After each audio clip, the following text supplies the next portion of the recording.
Hello, friend.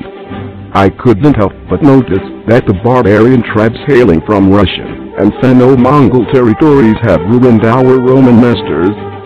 Indeed. Perhaps now that the mightiest military power in the world doesn't exist, us Germans can finally rise to world relevance.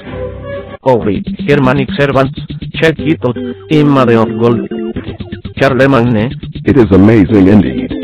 Gold is a very valuable commodity. You are very powerful, and I have no choice but to submit to my servile instincts and become your vassal. I totally didn't have any plans for independence or world relevance, by the way. Some centuries later. Finally, after many years of subservience, I have secured myself a piece of territory for me and my fellow haplotype-sharing subjects. Even though this feat was only possible after my superior subjugate died, I consider my achievement a superhuman feat. I am a god. I will finally world relevance by becoming the most loyal servant of the Pope and give him all my money. The Otto the Great, please excuse me. I couldn't help but notice that your definition of God wildly differs from my own. I am also of the belief that the Vatican is corrupt and therefore should not receive our support. I will now engage in petty squabbles so my vision of an abstract concept becomes the most relevant. D. Martin Luther. And thus, for almost a millennium, German princes fought amongst themselves, all this in a desperate bid to prove which of them is more relevant and rule over all of Germany. And because they couldn't handle any banter, the serious discussion became a joke. By 1806, Germany was the laughing stock of the whole of Europe and beyond. KKKKK. As for the rest of Europe, the heroic, trailblazing Portuguese discovered the world and amassed wealth and territories. They called it the Kingdom of Portugal. The hard-working, persevering Spanish added to the Portuguese discoveries. They called it the Kingdom of Spain. The innovative Italians united after the fall of Rome and restored their former glory. They called it the Kingdom of Italy. The stout British faced and overcame the same challenges as Germany, assuming center stage in world affairs. As a result, they called it the United Kingdom. The clever, sharp Hollandese revolutionized the economy and built a network of trade routes.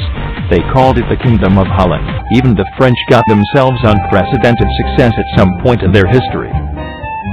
But even in a pseudo-race with a genetic pool as hopelessly polluted as the Germans, there is still a chance for the birth of a kind of prodigy that only appears once every 1,000 years. At last, it happened. I hate crowds who disagree with me, but I hate their countries even more.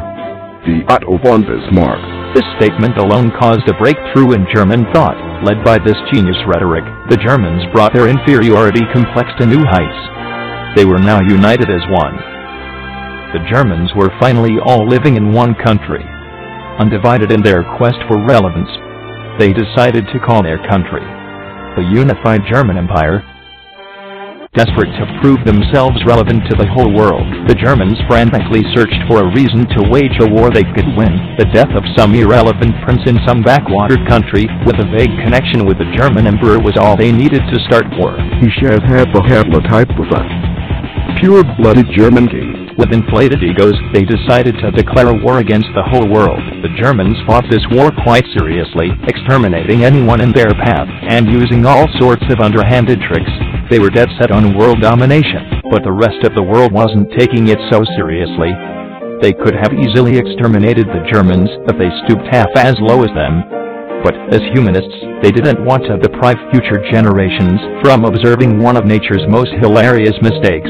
Trenches were built along a general area. Within all the territory was declared a German reservation, where Germans could upkeep their unique customs and culture. The German war machine was dead in its tracks. Infuriated and with no way to show the relevance of their war machine, they committed dastardly actions that became a German tradition to hurt defenseless people. They aimed their weapons at civilians. Their biggest mistake was the sinking of a civilian American ship. America. The mere muttering of this name is enough to drive any German into a spastic fit. Americans sought only to be a nation independent of their British overlords. They destroyed the tyranny ruling over them, becoming a democratic nation free of kings and emperors. they unified a whole continent and rose as a world authority. After establishing friendly relationships on equal terms with various nations around the world, they achieved all this in less than 200 years. Americans represent everything the Germans wish they were. The funniest thing about it is that the Americans were never aiming towards becoming a world superpower.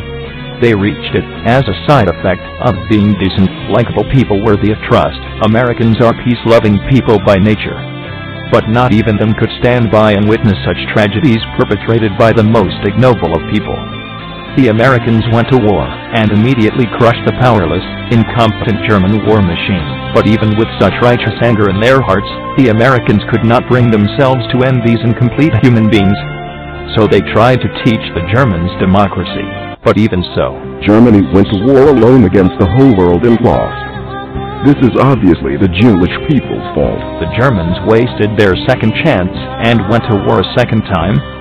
Obviously they were crushed just as easily as before, but this time America was too late to save 6 million innocent Jews. The Holocaust lives on as both the single most despicable act ever committed in history, as well as Germany's only deed worthy of note. The Second World War finally brought to an end the short-lived unified Germany, as both America and the communists tried once again to see if the Germans have any capacity in their brains to learn anything besides racism, xenophobia, imperialism, and anti-Semitism. But Americans frequently succumb to one of their few vices, eagerness to forgive, and after knowing of the suffering people under communist rule are subject to, mercy grabs the hand of righteousness. Tear down this wall. In the end, it had to be a non-German unifying Germany, and, less than 3 decades later, they are back to their old tricks, insidious, petty, presumptuous, cowardly. They have mistaken kindness for weakness yet again. Never forget the past, or risk repeating history.